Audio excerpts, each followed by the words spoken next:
Hello, Mary. So I want to review a book. The book I want to review is Pop Culture Magic 2 by Taylor Ellwood. So, first let me say this is the second edition of this work. The first one is called Pop Culture Magic with a K. And generally speaking, I prefer that book because this book has much more of a focus on pop culture as a spiritual direction and basically being extremely involved in the pop culture in question and basically almost making a religion out of it. While Pop Culture Magic with a K was much more take what you find useful and use that. I'm not saying that this doesn't do that, but it has a somewhat different focus. But this is the book we are reviewing. So yes, what is this? Well, basically it is about doing magic using pop culture. It follows the idea that various forms of fiction, or even things like a very known corporation, like let's say the Coca-Cola company, or basically anything that's part of pop culture, can be used as a tool in magic, and can also be used to make almost a religion around. And there are some theories about why you can do this. For example, the idea that a lot of these various things are new inventions of age-old archetype.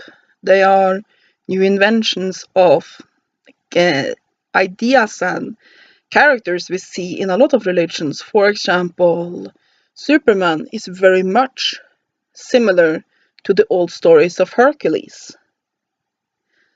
And there's also this idea that basically the magic is in us. So what we are connected to, what we feel strongly about, can sometimes be a lot more useful to work magic with than basically some age-old religion that we have very little connection to. So let's say I want to cast a love spell. Since I haven't grown up with the Greek religion, while I have been pagan for some while, so I do have some connection with, for example, Aphrodite. But still, I have even more connection to a lot of love-centered magic girl characters from various anime I watch. And that for me it might be more powerful to call on that pop culture, call on that character, than it would be to call on Aphrodite for a love spell. And I have been working with pop culture long before I knew that there was somebody writing books about it. The first piece of pop culture magic I did was that I use the idea from Robert Jordan's Wheel of Time very often as my idea of the goddess and god in paganism. Because I prefer to look at the gods as energies, as basically universal forces, rather than personified deities. I do that too, but when I want to envision the gods as energies, using the way the male and female half of the one power are described in Wheel of Time, makes it very easy to visualize for me. I also like several energy manipulation systems from Sword of Truth. I have done protection magic using my old Transformers action figures. Because to me, since I've grown up with these figurines, they really say protection to me. I mean, what could be more protective than a giant-ass robot with laser guns? So let's say I want to do a protection ritual in my house. I take an old Transformers figure, I call on that character, I envision him protecting my home, I put the figurine in a prominent place in my home, And to me, that can often be more powerful than, for example, using 4 eggs and putting it in the corners of my house. I can do that as well. I think that using these things, it becomes very powerful because we have a connection to it. And that's basically what the book is about. And I know that a lot of, and it's also mentioned quite a bit in here, and to me that has been working with this kind of magic, that is a very liberating thing, seeing somebody else having had the same issues, that a lot of occultists looks very much down on people who use pop culture magic. Basically, if you in any way, shape or form use fiction as any element of your magic, then you are seen as not serious, that you can't separate fact from reality. But here's the thing, there's a very big difference between believing, hey, I live in this world and I can fly, and saying, to me, calling on Superman feels more real because it's a character I've grown up with than calling on Hercules. And the same way for me, I don't believe that the Wheel of Time world is real other than in the spiritual world where any idea is real. But viewing the goddess and the god in the way they are presented in that book series as 2 energies is useful for me. The same, I don't believe that, for example, Starscream exists in this world. Of course it doesn't. But since I have this connection to this character, calling on him as a spirit for something can become just as powerful for me to do than calling on some goetic demon. So yeah, now that I have explained the concept somewhat, let me start with what's in the book. So usually I go through what the various chapters are called and what they are. I can't really do that here because this is what the chapters are named. So let me more go into some. Basically, what's in here is it's a description of what pop culture magic is. Some of the history the author has had in working with it. It discusses pop culture paganism, basically when you make a religion out of it. It discusses using corporations as a force in magic, and that corporations take on a spiritual presence on their own. It discusses caution, that basically, let's say you decide to work with a character from Once Upon a Time. There, all magic have a serious negative cost to it. That might not be a good idea. There's a lot of different kinds of systems. Also, it might not be a good idea to call upon the spirit of Sega while using your oldness as an altar. Basically, some cautions. It discusses the differences between this book and the last book, and basically the idea of being very connected with these pop cultures. And that's the only problem I have with the book. It takes a little bit on the idea that you have the true fans and then you have everybody else. I mean, I can be fans of a lot of things, and there's lots of franchises that I really like, and I buy the movies, I read the books, but there are basically a handful of things where I can say that I'm a really, really, really die-hard, lifelong fan of it. So, and I don't really like the true fan ways. And I don't necessarily think that you need to be a super fan of something to be able to work with this. And I don't necessarily think that you need to be extremely connected to something, though being connected to what you're working with will help. let's see what else is in there. He discusses making a magic system out of this, and also making a pantheon and a magical religion. But then, because making a magic system, sometimes that's made for you. For example, the Wheel of Time books have a very beautifully described about how their magic system work. You can definitely use them. It's very similar to Reiki, actually.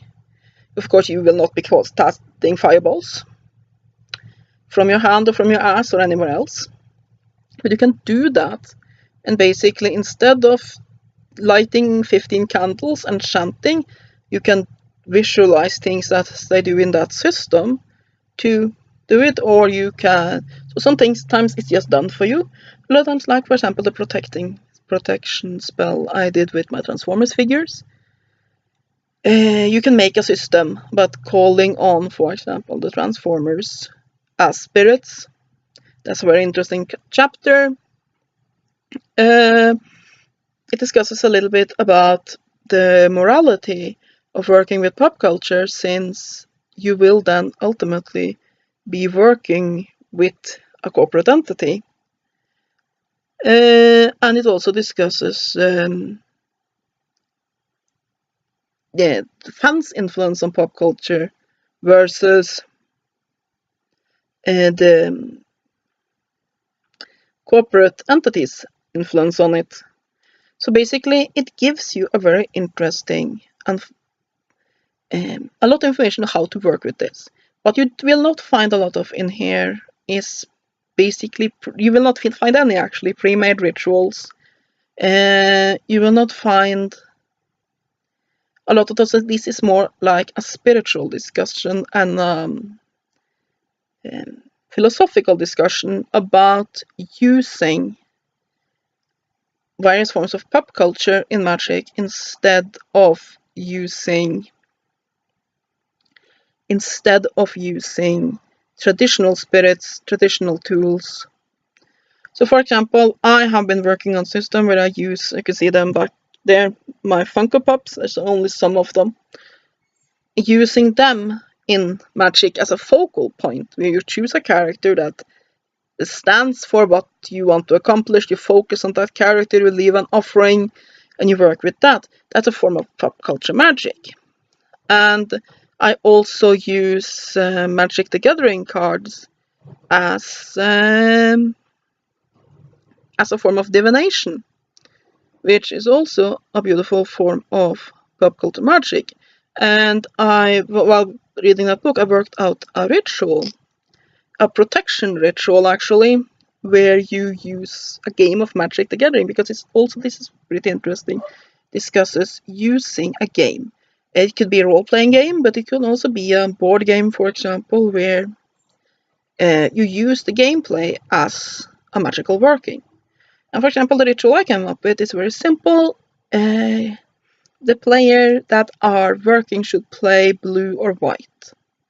It should be stated in some form, either silently or out loud, that this is what you're doing. You are casting a working. You're doing a magical working for your protection. I believe blue is probably best. And then you play a game of Magic the Gathering, where you counter all the spells that come against you, and that becomes symbolic of basically beating away all negativity, all curses, anything that might be coming against you. And when you win the game, that sets the working going. And there's also a chapter on Facebook Magic and other forms of social media, where, for example, likes and comments loaded up, and basically how you can, for example, post a sigil to your Facebook page and have it that every time it is looked at, commented on, clicked on, this adds energy to the sigil, and then you just decide on some sort of trigger to fire it. It's very interesting. There's lots of interesting magical tools, but that is also what the book gives you. It gives you magical tools. It doesn't give you the pre-made package that you have to do for yourself, but that is also part of the fun. So yeah, I really, really like this book. Of course, in every book, there are things I don't agree with. And I have to admit that I prefer the earlier edition of this book that had a more focus on basically using these as tools rather than basically being dedicated to pop culture. But still, it's a really, really good work. Only thing I can complain about this book is that it has that Satan's ball sack, false velvety stuff cover that I hate. I just want to wash my hands after touching it. I am seriously considering, since I've been reading that a lot, and I'm probably going to read it again because it's a book that definitely you should read more than once.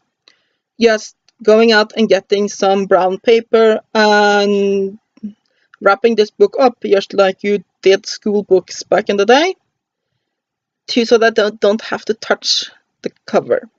I don't know why they do that false velvet thing. Probably there are a lot of people that likes it more than me, but seriously, it sucks. The book doesn't though. It is really good. I'll give it 9 out of 10. It's a really interesting way of working magic, and it might seem outlandish to you, but I think that when you read this book, you'll find that it is very thought out. It's very interesting. And it basically is a way of using beloved franchises and really everything around you as a tool for magic. Because magic evolves. I mean, if you look at the typical tools of witchcraft and also ritual magic, most of it were things that were already in the house. The cauldron was a typical thing in the house. You made food in it. A broom you used. All of these things were usable items. But our world has changed. And as such, this gives you ways to use new things around you. So yeah, you can cast magic with your teddy bear. You can cast magic with the spirit of your favorite soft drink. And I think that can be quite powerful magic. And that is my review of Pop Culture Magic 2, or second edition, by Taylor Ellwood. This is published by Megalithica Books. That is the guys that published this. I'm sure they are very nice individuals. So yeah, I hope you have enjoyed this review. Have a great day, and blessed be.